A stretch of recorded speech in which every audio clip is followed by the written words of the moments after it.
Welcome to the Bringing Intimacy Back show, where intimacy is real. If you desire to intimately connect with yourself, significant other, children, family, friends, community, and higher power, then this is the show for you. We explore intimate topics, inspiring life stories, spirituality, and insightful tips on strengthening relationships. The show is hosted by Dr. April and her co-host, Coach K. Let's get this episode of the Bringing Intimacy Back show started. We share with you today the secret power to intimacy to create the life you love or love the life you create. Now here's your host, Dr. April, and her co-host, Coach K.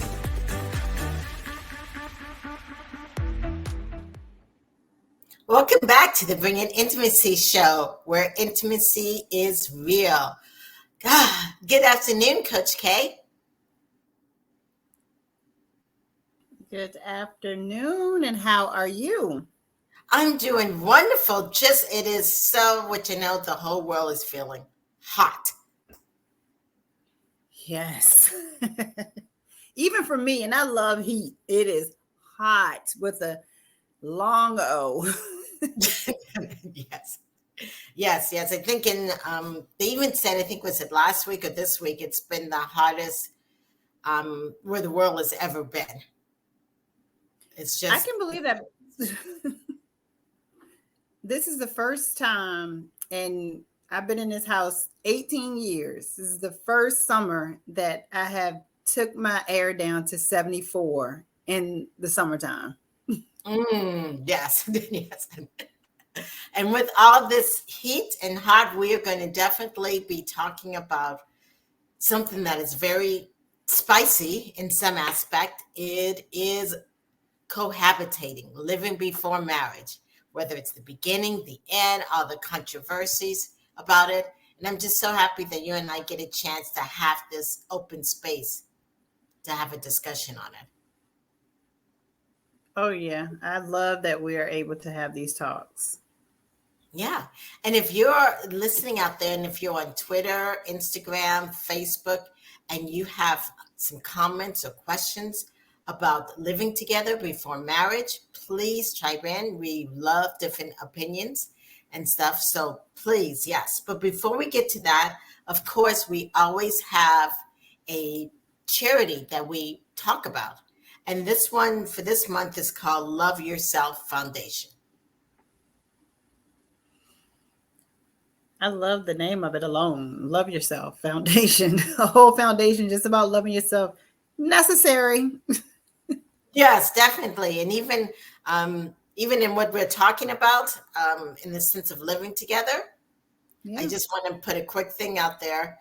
It would work better if you love yourself prior to you living together with someone in a romantic relationship, because loving yourself is critical. And if you struggle with loving yourself, there's a great foundation called Loving Yourself Foundation. It is the lyfoundation.org, and it helps people create a more sustainable world. It's a organization that helps you love yourself, love others, and of course, love the planet.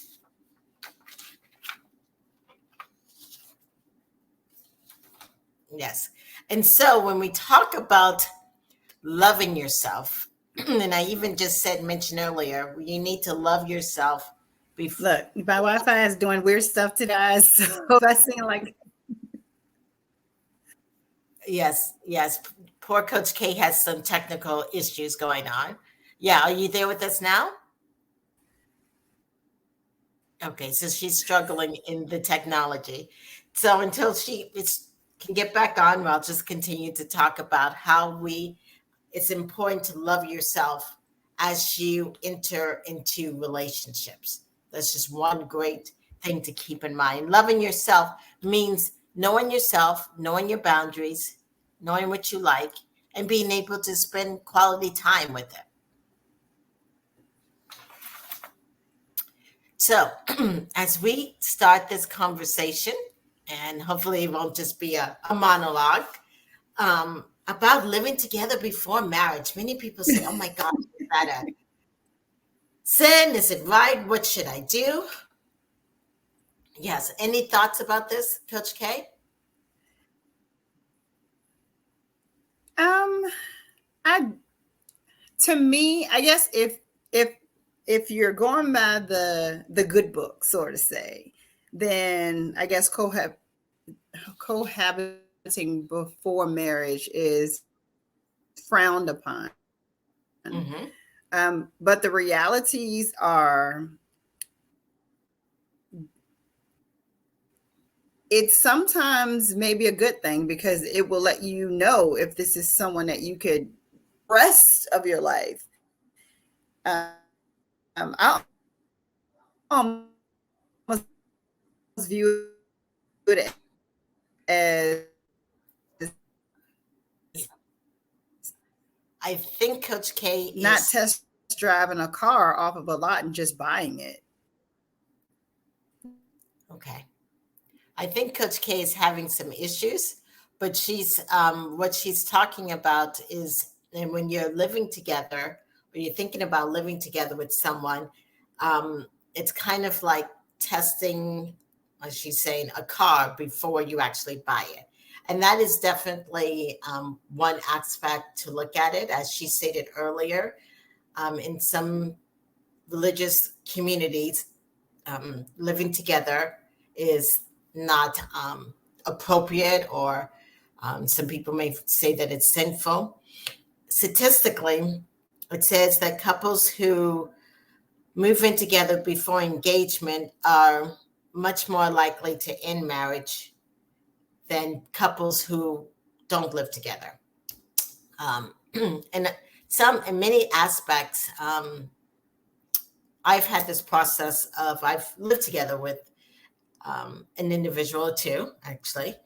And I think when you live together, if you live together, but there's no purpose in the sense of going toward marriage, like we're just living together, we're cohabiting, we don't know what we want to do, neither of us want to go to get married or whatever, then of course, maybe that's how it's going to be.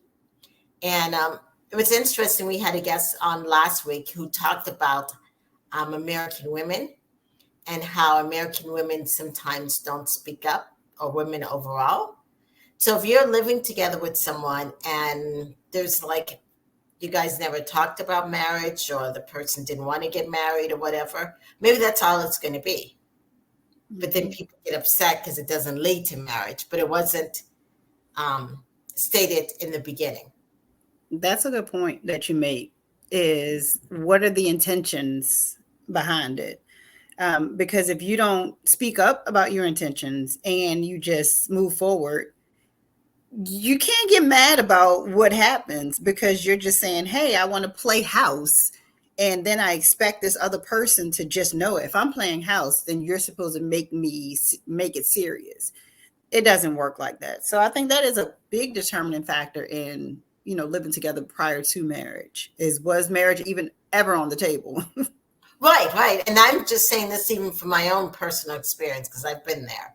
So I know the importance of now talking about, hey, this is what I want. Yeah. And yes, yeah. I would also say another aspect of living together before marriage and all that, it also depends where you are in your life.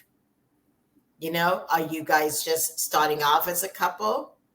Are you guys each have children? And what does that look like? And bringing all the family together and living together before married? Or you're on the far end side where, children are gone and you're out of the house. So I think all those roles play a part. 1000% it does. And I don't believe that people who get into those situations really think that all the way through, that every small detail matters when it comes to getting to that altar. Yes, definitely. Yeah. And so you got to keep that in mind. And what you don't want to do, when we talked earlier about values or the Bible or whatever, you don't want to compromise your own values. Because when you compromise your own values so much that you just don't know yourself. Yeah. And so So easy if, to many of us do that. yeah, yeah. So there's some people who, of course, believe in marriages, and there's some people who don't believe in marriage. But if you believe in marriage, then you've got to make sure you put out what are the intentions. Hmm. Mm-hmm. Yeah, intentions, and as much as I can talk about intentions, I'm all over the intentions thing. You absolutely should know if you don't know, but typically you know the intentions of yourself and of your partner. I would say within the first 6 months of being together. And if you don't, then you're really not paying attention to each other. Right. Right. And like you said, and some people say, oh, wow, 6 months. Maybe if I say something now, I'm going to, he's going to walk away or she's going to walk away if I put out my intentions. Yeah. When the reality is, if you put out your intentions in the first 6 months without kind of shoving it down the other person's throat, if they fall back or if they, fall off, then thank them, because that's not someone that was meant to be in that, because that wasn't their intention. Their intention was never to have you long term if you can't talk about it in the short term. Exactly. And I'm glad you put that. And so, as one who is in the dating world, I put out my intentions. This is what I want. Marriage was something I really wanted. So it's really like you said. And if someone's like, oh, but that's not really, I don't know, then that person isn't for you. That's Exactly. right. And be thankful. Right. Definitely. Yes. Yeah. A question that came in, is it normal to move in together before marriage? Is it normal? Normal. What is normal anymore? I feel like it's like the new normal. Mm-hmm. And I feel like it became the new normal from one generation watching the previous generation struggle when they almost, a lot of shotgun weddings were happening. So they had to live together and raise this family because they were sneaking off behind the barn and getting pregnant. And so, without knowing all of the aspects of it, the assumption was, oh, well, I need to feel this person out before I try to commit to them. And so it became the new normal. Right. And I do think back in the day when people had an unexpected pregnancy, people felt like they had to move in, they had to get married, or they had to get married and move in. And Yeah, it was yeah, even if it was unhealthy.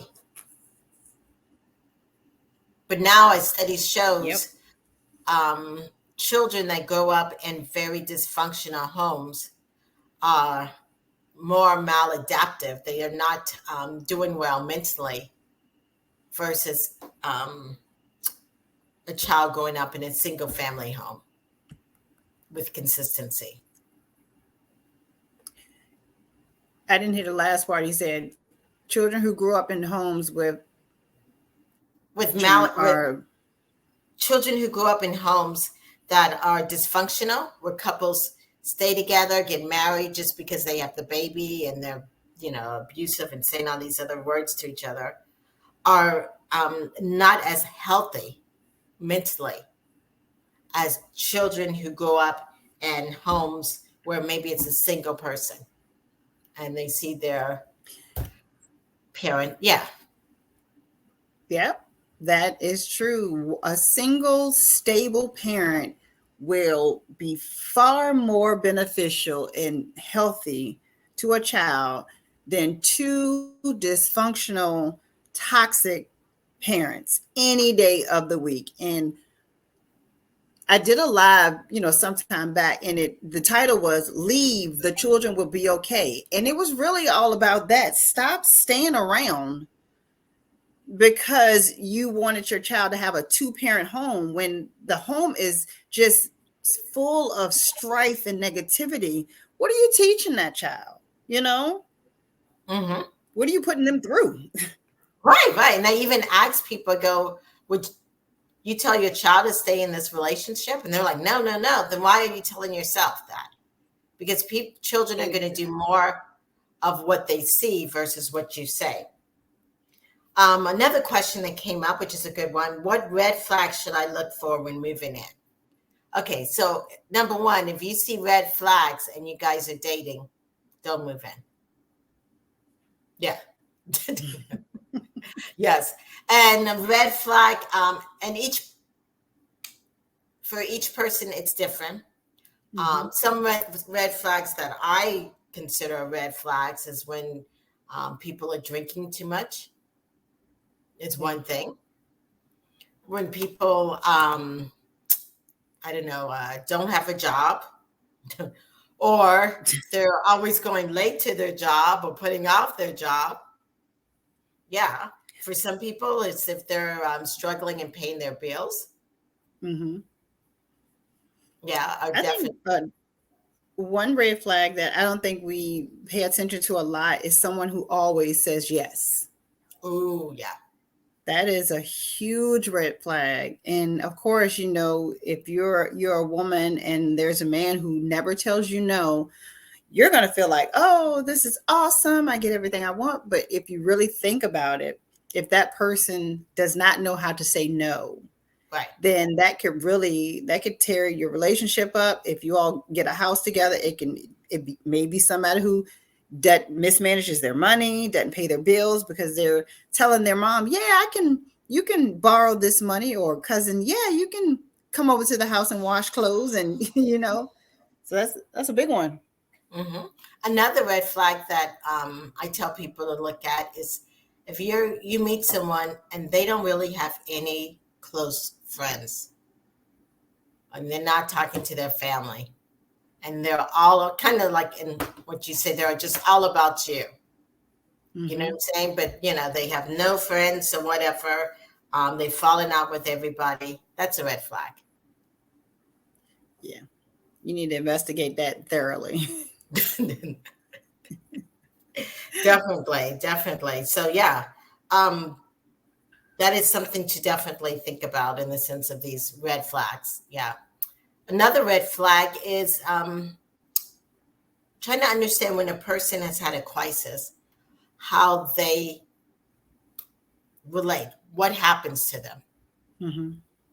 You know what I'm saying? If when they have a crisis, they completely shut you down and they don't talk to anybody. They, go into a little hole.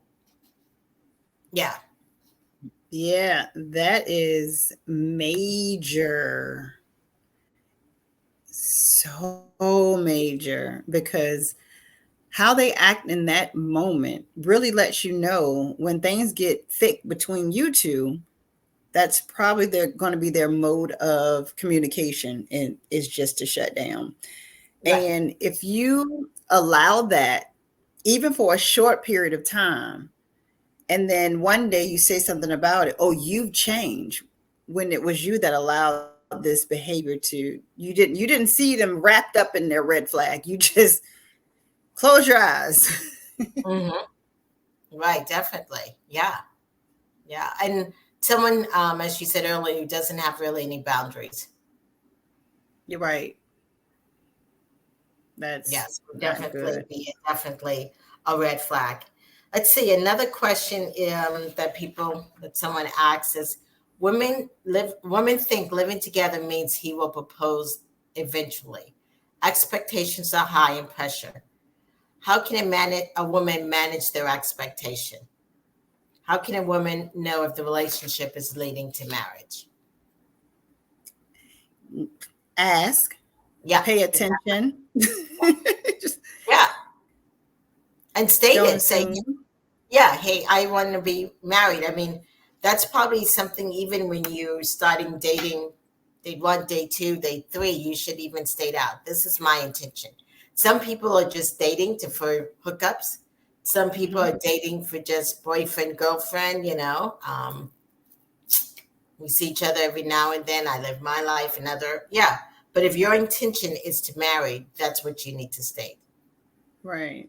And especially, as you get in a more mature age, if at 20 years old, you don't, you want to get married, but you may not be ready to find the one yet. That's fine. If you wait a little bit into whatever situationships that you're going through, maybe you're, juggling around a couple of people that you're dating.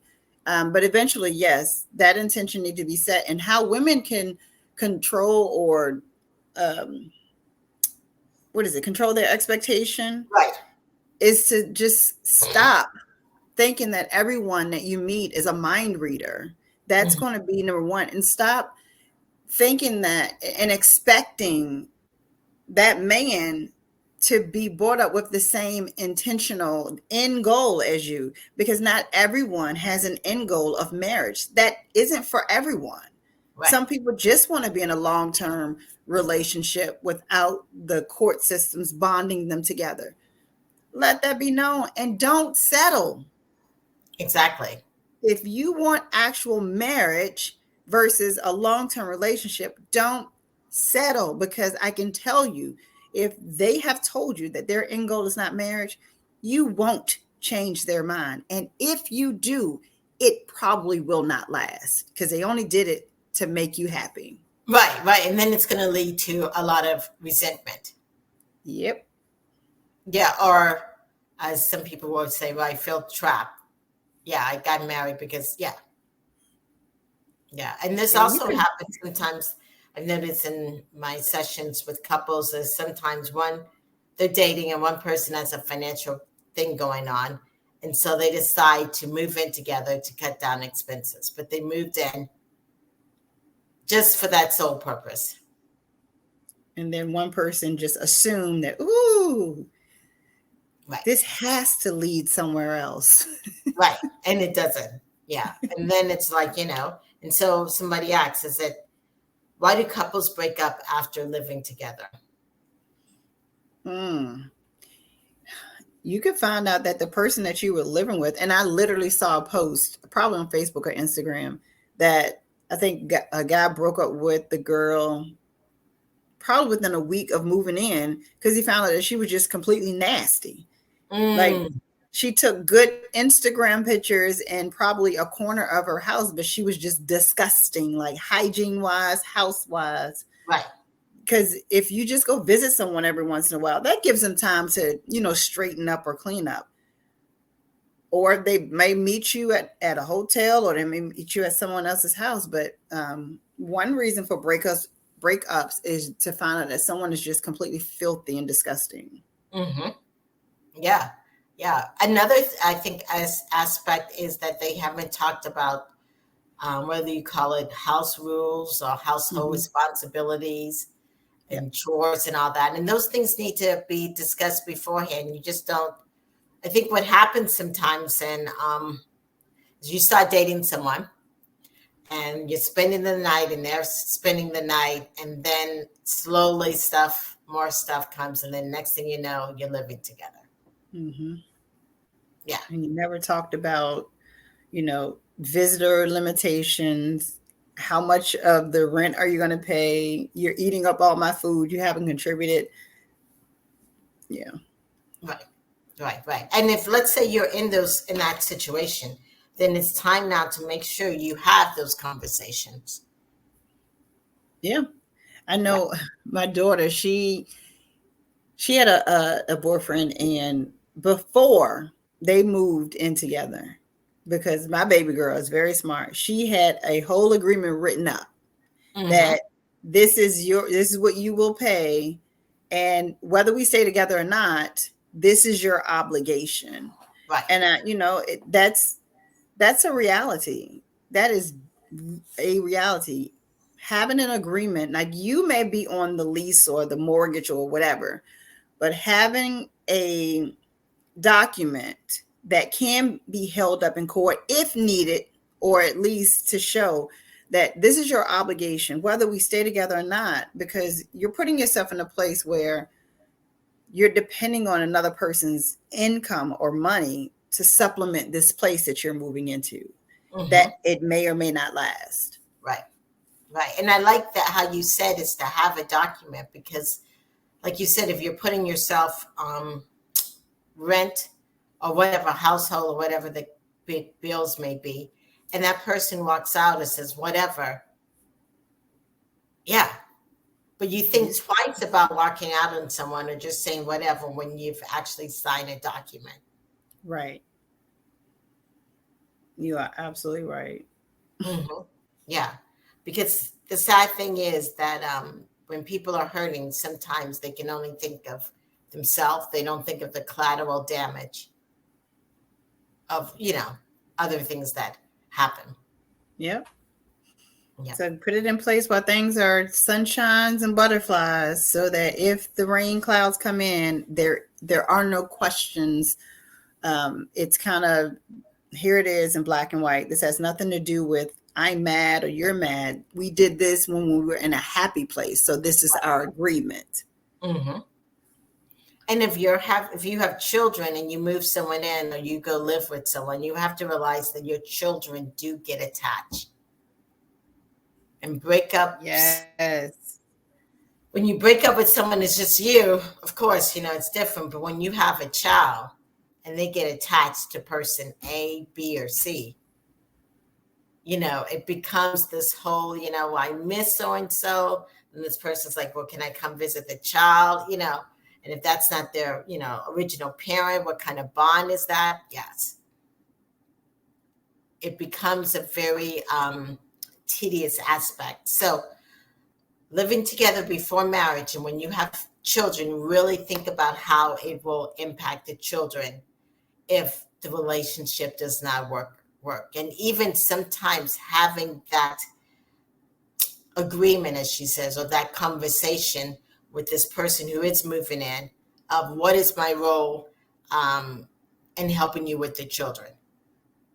Those things are very important. Okay, I'm back. Yes, they are. And I did get to hear what you were saying. Like for me, I took that gamble. I took that risk of moving in with my husband, well, now husband. And it was me and my two girls, and he moved in. But one thing that I can say that I can appreciate is, before he came down here, he said, I will not move in until I secure a job there. Ding, ding, ding. Even though I didn't require it, that is important for someone to show you who they are up front. Because he didn't want to be taken care of. He didn't want to, just add an extra mouth to feed. He wanted to contribute. So those are things that you pay attention to when you are moving somebody in.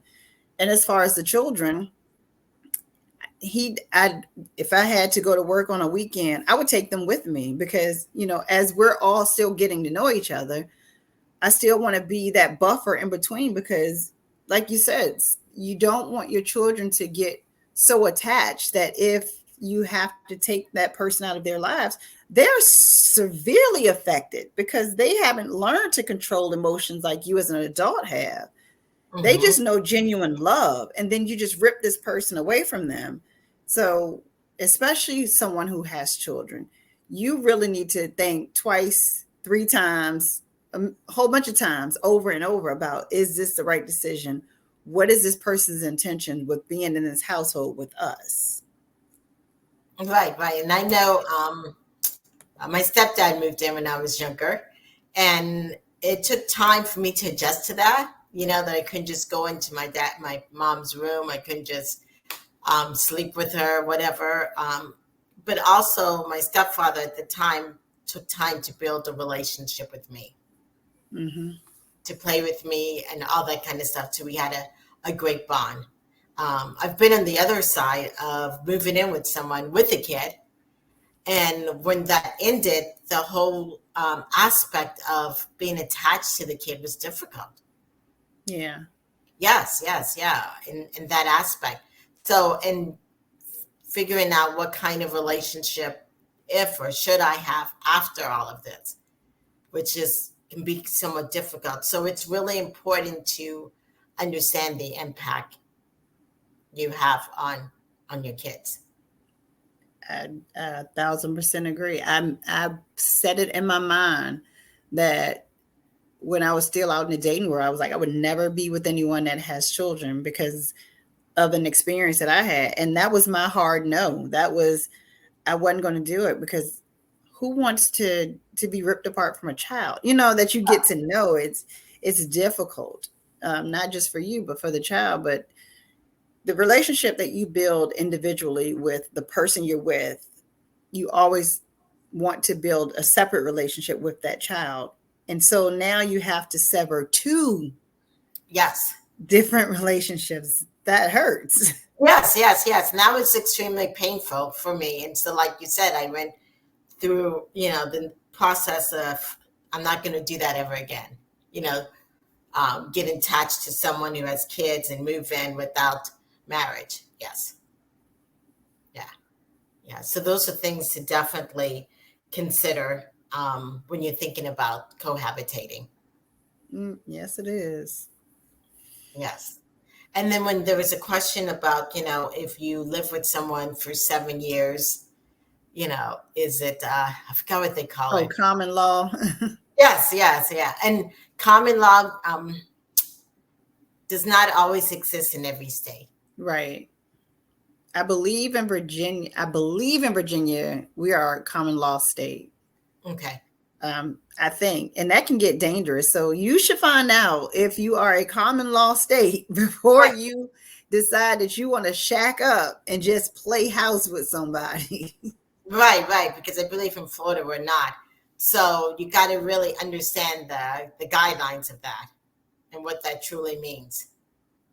Oh my gracious, yes. And some people are happy to say, after they've been together for 10 years, there's a man who never wanted to get married anyway. It's like, well, according to the law, we're married, so that shouldn't make a difference. But it's like, there's a difference in almost the forced or arranged marriage because y'all just been in the same address versus somebody who on purpose wanted to marry you. There's a big difference.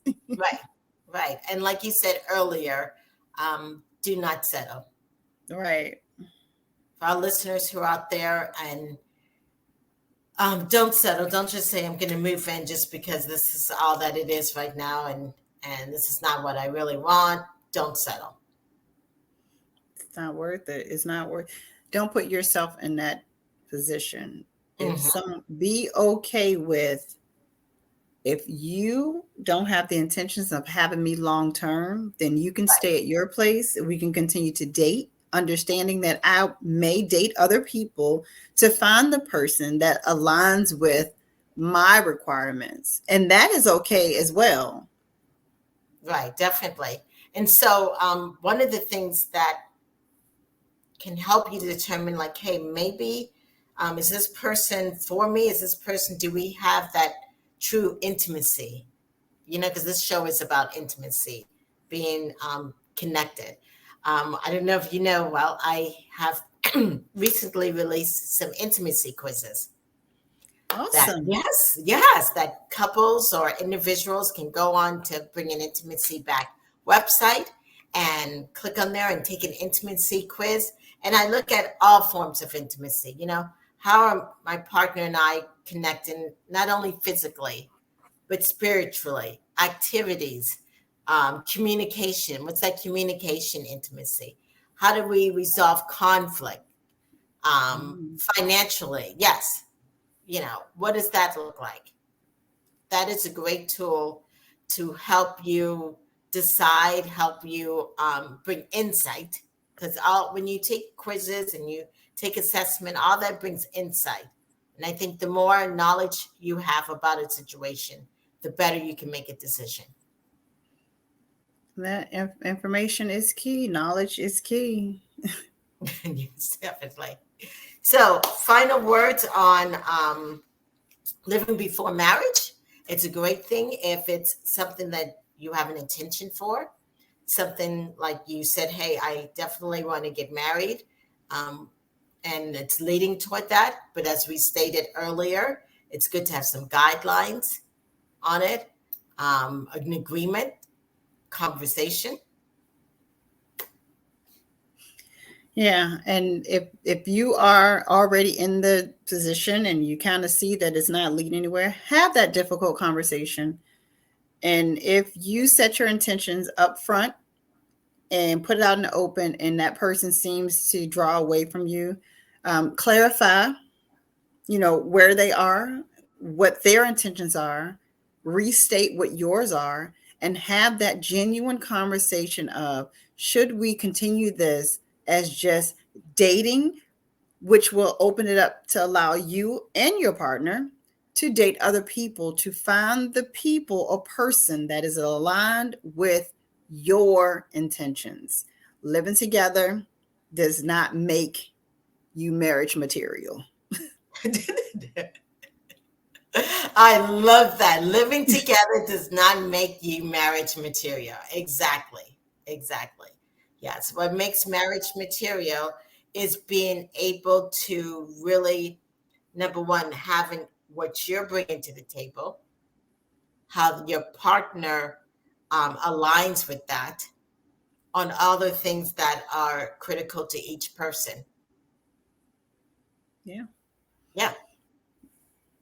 And finding those true intimacies in all areas of life.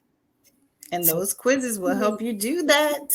Exactly. So definitely check out those intimacy quizzes on bringing intimacy back. Well, we're going to take a small break and we'll be back in a moment. Life can be overwhelming sometimes. We think we are a burden to others. We think that it's better to hide it and suppress our hurt, but it's not. As Cave Coral Therapists, we will provide you with quality, confidential counseling services in a relaxing and peaceful environment. Talk to a professional today. Book an appointment on www.cavecoraltherapist.com or call 239-565-6921. This has been the Bringing Intimacy Back show. Yes, that was a wonderful conversation we just had. Absolutely. And I hope that, if there's someone that's sitting that was trying to figure out which way to go, I'm hoping that this is a helpful determining factor for that. Yes, definitely. So what's coming up next? Oh, we have some great shows coming up next. So on next week, July the 20th, we have The Remarkable Healing Power of Crises with Suzanne Falter. On July the 27th, we have The Soul, What Is It Good For? With Corey Rezinski. And then on August the 3rd, we have A Heterosexual Relationship as an Intersex or Trans Man with Lino Martinez. I'm really excited about that one. All of them really, but I'm really excited about that one. Oh, yes. It's going to be a very interesting one.